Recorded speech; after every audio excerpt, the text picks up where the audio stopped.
Hey guys, we're gonna do another video on my 92 300ZX today. Today we're gonna be switching out the factory NA radiator for a AMS twin turbo performance radiator, and so we have the conversion brackets for that. So we're gonna try and do a hopefully detailed tutorial like video on how to convert your car to the TT style radiator, and we're gonna do a review on the AMS radiator as well. So first thing we're gonna do, jack up the car and drain the fluid out of the radiator, and we'll cut back to that. Alright guys, got the car lifted up on some blocks. We have the rear wheel chalked off. Got the floor jack under there just in case it's like a little bit of a backup. More than enough room to get under here to switch out, you know, any brackets we need to, or to drain the radiator. So we're gonna go ahead and start that process. I have this little gray bin. They catch the fluid, rinse it out real quick with the hose. You should also flush your radiator, your new one that you're swapping in, and you can just use normal house like filtered water for that. You don't really need distilled water for just a simple flush. And you know, I mean, I'm in college for cars, so we already covered the topic of coolant and stuff like that, so I know it's okay. I know what to do and what not to do.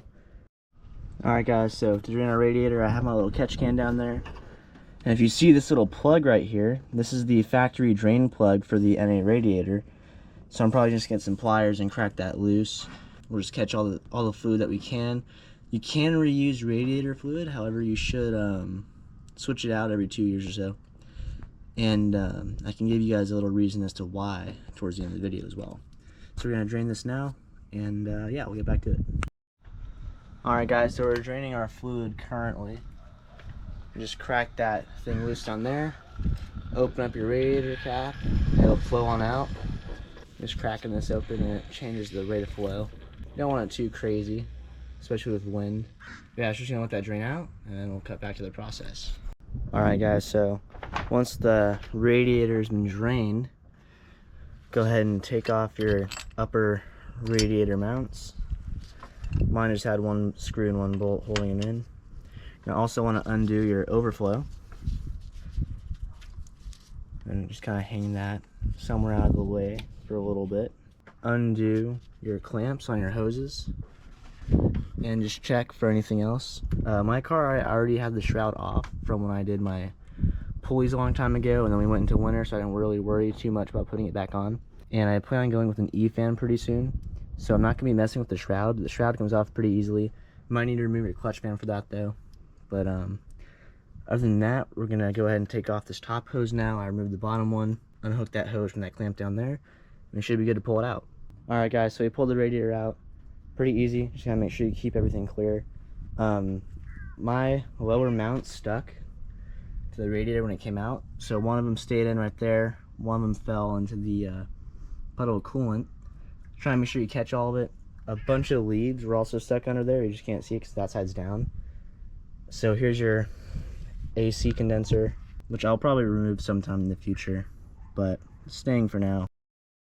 So now I'm going to figure out how to put in those lower brackets for the TT radiator, and I'll be back with that. Alright guys, so I figured out how to do the lower brackets. So we're going to reuse the stock rubber bushings down below in that spot and that spot. So we'll go ahead and look at how the passenger side goes. The passenger side, this is Concept Z's kit, which I can post pictures of, and maybe I'll drop a link in the description for it. So the bracket also has this knob on it, notch, so you can use your hose clamp right there like this. So it's gonna sit like that, and this hole is gonna line up with your bolt kit just like this. Alright guys, little update. I actually got it wrong. So these little rubber bushings we're not going to reuse. Instead we're using this in place of those, and the bracket's going to bolt up from underneath just to hold in the new bracket. And I think we're reusing these rubber bushings, which would make a lot more sense. The top brackets are pretty straightforward. Those are provided by AMS, so I'll be showing you guys those as well, which are right here. And so we're going to put these in and give us all this new hardware. So we're going to put your bolt through here, put this underneath the rubber mount like so, and insert your rubber bushing in there. Alright guys, little check-in. So I've got the brackets in there loosely, so that way I can get the radiator in the proper position and then I'll tighten it down.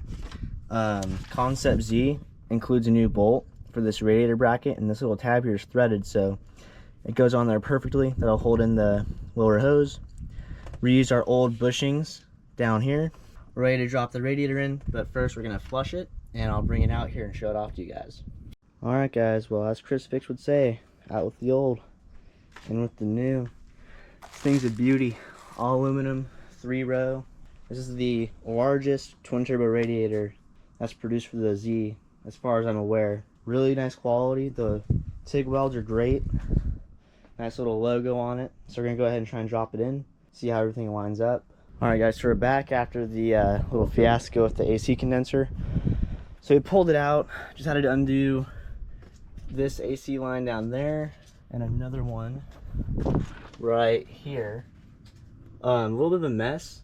I tried spraying it down, wiping it down afterwards, just because some gunk was coming out after I cracked open the lines. You are supposed to have that professionally drained.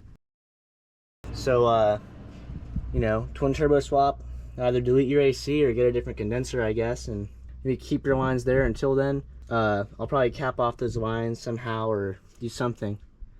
But yeah, so we're gonna slide the radiator in now. Should have no problems getting it in. It lined up pretty good. I got the brackets in place a little better. Still kept loose. But yeah, so we'll check back in with that. Here's the NA condenser out of the car. Bunch of crap stuck to it. These are the lines that are hard mounted to it that you had to disconnect to pull it out. Keep on chipping away. Alright guys, got the radiator loosely in there. I have one of the AMS brackets on. Gives you some nice hardware. You're gonna reuse one of your hood prop clips from your factory radiator top bracket. And it's just gonna go on like so. Keep the radiator held in place like that. And then we're gonna put our hoses on, tighten up the bottom clamps, get our overflow on the new location. We have a nice 1.3 bar radiator cap here. It's also new. Radiator fits with no issues right now. Looking pretty good, looking pretty clean. We're gonna have some amazing airflow now since our condenser's gone. So I might wanna put a grill on here of some sort to protect it down the road. Keep going and get to it. All right guys, so the radiator's fully in. I tightened up the lower bracket and the upper brackets are on. Quality wise, everything seems great with the AMS brackets, the AMS radiator, and the Concept Z lower conversion brackets. So right now, I'm just gonna use the hose, flush out the radiator, and just let it drain to the driveway. Probably should have done it outside the car, but you know, it is what it is. So we're just gonna try and run some water through it for a bit. Another note is we gotta cut this hose a little bit, just because it's a little long now with the thicker radiator. Besides that, we're good to go. Flushed out the radiator. Got the bottom hose on now. On pretty good, no modifications needed for that one.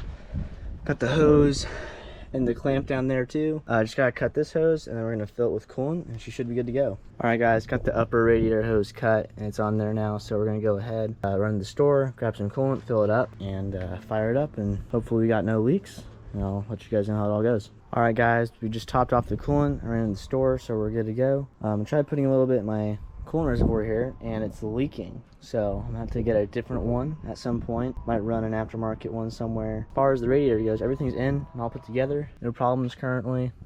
We're gonna go ahead and start it up, see what happens. I just put in some new coolant, did like a 30-70 mix. AC condensers out to fit the radiator properly, and yeah. Alright guys, so it's been a few weeks with the AMS twin turbo radiator. It's been working great. Great temperatures in my driving, great price, great specs compared to a lot of the other radiators as well. Overall, really happy with it.